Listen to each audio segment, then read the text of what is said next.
गांव में दुर्गा देवी और कमला को अभी तक यही लगता था कि गंगा उनके घर के लिए अपशकुन है। लेकिन जिस दिन राघव अस्पताल से वापस लौटा, उसी दिन से घर की हालत बदलने लगी। पहले खेत सूख गए, फिर बैल अचानक बीमार पड़ गए। घर में रखा अनाज भी खराब होने लगा। कमला घबराने लगी। माँ जी, ये सब क्या हो रहा है? दुर्गा देवी पहली बार डर गई। जब से गंगा गई है, घर जैसे उजड़ गया है। उधर शहर में राघव धीरे धीरे ठीक हो रहा था।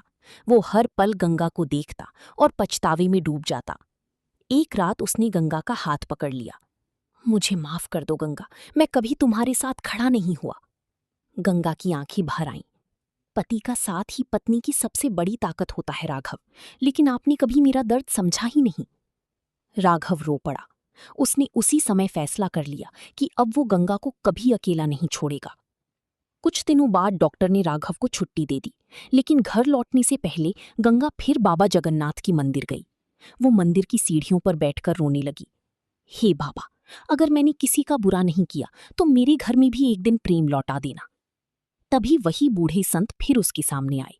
उन्होंने मुस्कुराकर कहा, बेटी, दुख इंसान को तोड़ता नहीं, उसे भगवान के करीब लाता है।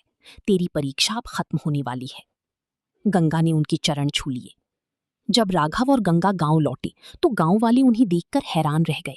जिस आदमी के बचने की उम्मीद नहीं थी, वो आज अपने पैरों पर खड़ा था। लेकिन घर पहुंचते ही एक और बड़ा हादसा हो गया। कमला का छोटा बेटा अचानक बेहोश होकर गिर पड़ा। पूरा घर चीखने लगा। दुर्गा देवी घबराकर बोली, जल्दी वैद्य को बुलाओ। वैद्य आया, नाड़ी देखी और गंभीर आवाज में बोला, बच्चे की हालत बहुत खराब है।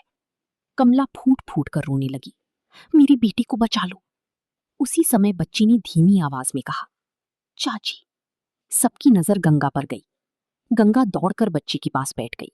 उसने बच्चे का सिर अपनी गोद में रख लिया और भगवान जगन्नाथ की मूर्ति हाथ में लेकर प्रार्थना करने लगी।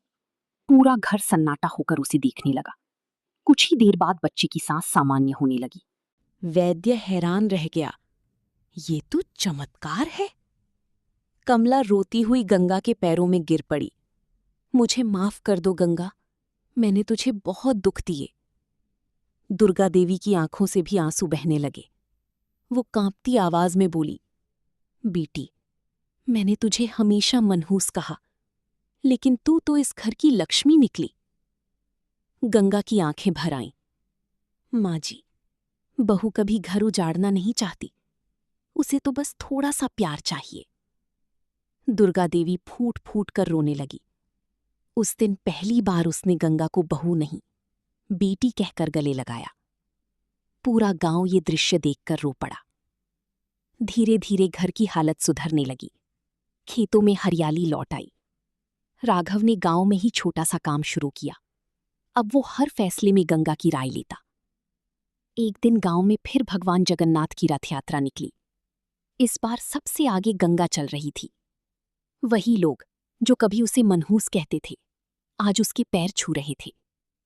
गांव की औरतें कहने लगीं, सच्चे दिल से भगवान को मानने वाले को बाबा कभी अकेला नहीं छोड़ते।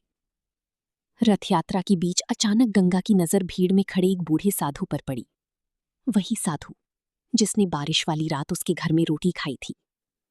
गंगा दौड़ती हुई उनके पास गई। बाबा, आप? लेकिन वहां कोई नहीं था। सिर्फ चंदन की वही खुशबू हवा में फैल रही थी। गंगा की आंखों से आंसू बह निकले। उसने आसमान की तरफ देखकर हाथ जोड़ दिए। हे बाबा जगन्नाथ, आपने सच में मेरी सुन ली। उसी समय मंदिर के घंटे जोर जोर से बजने लगे। पूरा वातावरण जय जगन्नाथ के नारों से गूंज उठा।